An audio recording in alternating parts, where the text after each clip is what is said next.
since departing Southampton, we have now covered just over 2,900 nautical miles at an average speed of 80 knots, and we still have 180 nautical miles to go to New York.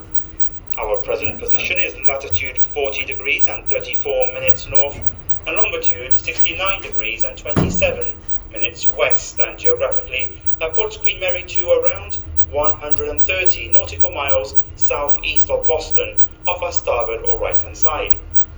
For the rest of the day, we will be continuing on this westerly course following the Nantucket Fairway, which runs almost parallel with Long Island, which will become visible late this evening on our starboard side.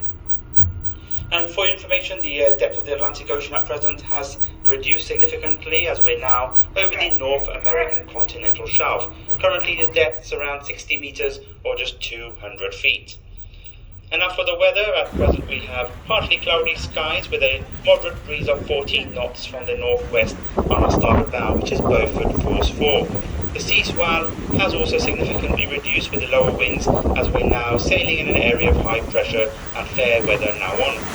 Outside air temperature still on the cool side though, with the northerly breeze coming down from North America, currently around 6 Celsius, which is 43 degrees Fahrenheit. The forecast for the rest of the evening is for the sea state and winds to remain calm as they are now, so a comfortable passage ahead to New York. Tomorrow morning we plan to embark our pilot for New York at the Ambrose Light at least 2 hours earlier than usual times due to tidal constraints in the River Hudson. So we will now embark our pilot at 1:45 a.m. in the early hours, that's New York time, for the 25-mile transit of the Hudson to our berth at the Brooklyn Cruise Terminal. And of course, sailing to New York is one of the most spectacular sailings into any port, and if you do want to enjoy the sights, even though it will be very early, the approximate times of us passing under the Verrazano Narrows Bridge is at 3:15 a.m. New Time, and passing the Statue of Liberty on our port left-hand side at approximately 3:45 a.m. So that's passing under the Verrazano Narrows Bridge at approximately 3:15 New Time tomorrow morning, and past the Statue of Liberty at around 3:45 a.m. And that should have us alongside by 4:30, which as mentioned is 2 hours earlier than usual docking time due to tidal constraints. However, no one will be permitted to disembark at that time until the scheduled starting time of 7 a.m.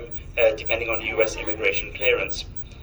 The weather forecast, ladies and gentlemen, for our call to New York is for a very cold start in the morning with temperatures barely above freezing, 0 Celsius, 32 degrees Fahrenheit, and overcast with light rain in the afternoon. So please do take care on the open decks in the morning as they could be a little icy.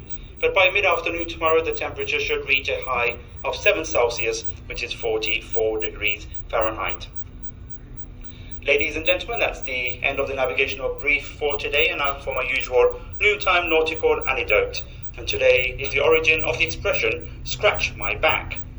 Now, you scratch my back and I'll scratch yours may seem like an obvious expression, but again, we have to thank the British Navy for its origin.